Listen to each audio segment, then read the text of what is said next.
Welcome to another episode of real-life haunted stories. If you love chilling tales and spine-tingling horror stories, don't forget to like this video and subscribe to the channel. Turn on the notification bell so you never miss a scare. New nightmares drop every week. Stay haunted.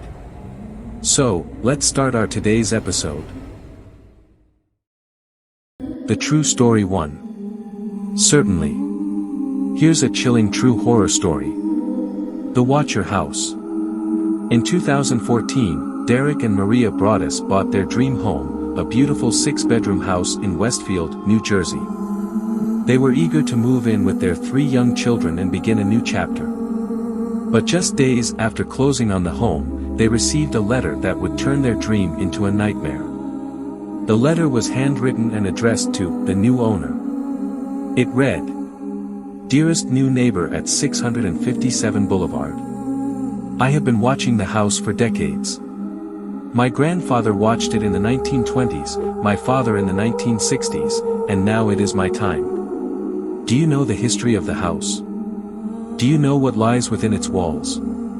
The letter referred to the Broaddus children in disturbing terms, mentioning their ages and describing how the writer would watch them from the windows. "I am pleased to know your children will occupy the house.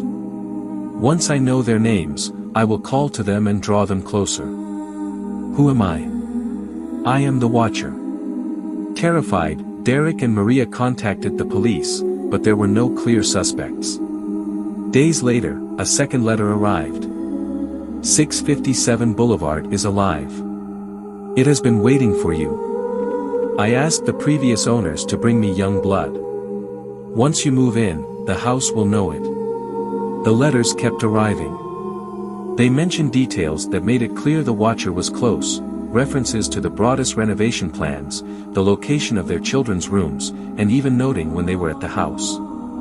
The letters grew more threatening, warning that the house didn't like change and that bad things could happen if the family disturbed it. Paranoia consumed the Broaddus family.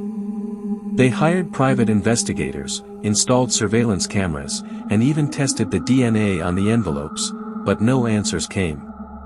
Neighbors fell under suspicion, but the police could never identify the sender. Fearing for their children's safety, the Broadduses never moved into the home. They eventually sold the house at a significant loss. To this day, the identity of the Watcher remains a mystery. Some believe it was a local neighbor with a twisted obsession, while others suspect something far darker. The letters stopped after the Broadduses left. But the house remains, standing silent, its secrets still buried within its walls. A true nightmare, forever unsolved. True Story 2. The Exorcism of Anneliese Michel, 1976. Anneliese Michel was a young German woman who grew up in a deeply religious Catholic family. By the time she was 16, she began experiencing disturbing seizures and hearing strange voices telling her she was damned. Doctors diagnosed her with temporal lobe epilepsy, but her condition worsened despite treatment. By her early 20s, Anneliese's behavior had become terrifying. She claimed to see demonic faces, refused to eat, and would spend hours praying in unnatural postures. She drank her own urine, screamed uncontrollably for hours, and spoke in multiple voices that claimed to be demons, including Lucifer, Cain, and Nero. Convinced she was possessed, her parents contacted priests instead of doctors.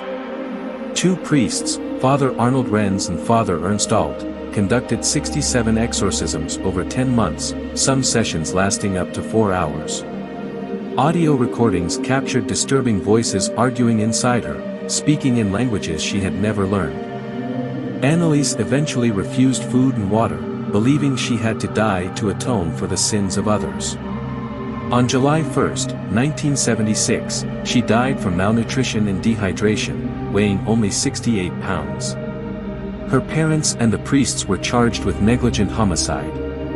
During the trial, the audio recordings of her exorcisms were played, horrifying the court with the guttural, inhuman voices. To this day, debates rage over whether Anneliese was mentally ill, a victim of religious fanaticism, or truly possessed.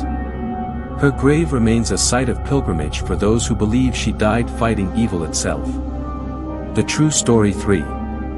The Toxic Woman, The Death of Gloria Ramirez, 1994.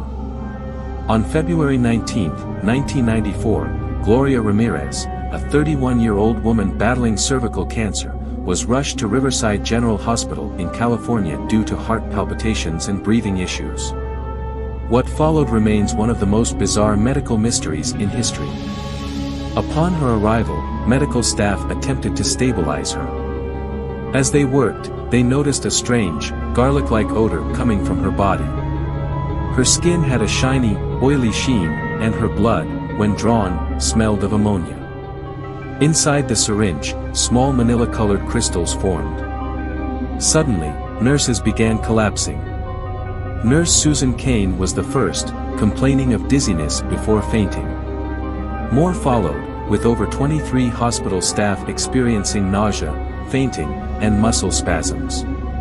The ER was evacuated, leaving Ramirez alone as she suffered a fatal heart attack. Toxicologists and investigators were baffled. Some theorized Ramirez had used dimethyl sulfoxide, DMSO, a chemical compound used as a home remedy for pain, which could turn toxic under certain conditions. Others suspected a mass hysteria event.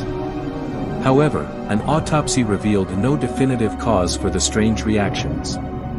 Gloria's death was attributed to heart failure due to cancer complications, but what caused the hospital-wide illness remains a mystery to this day.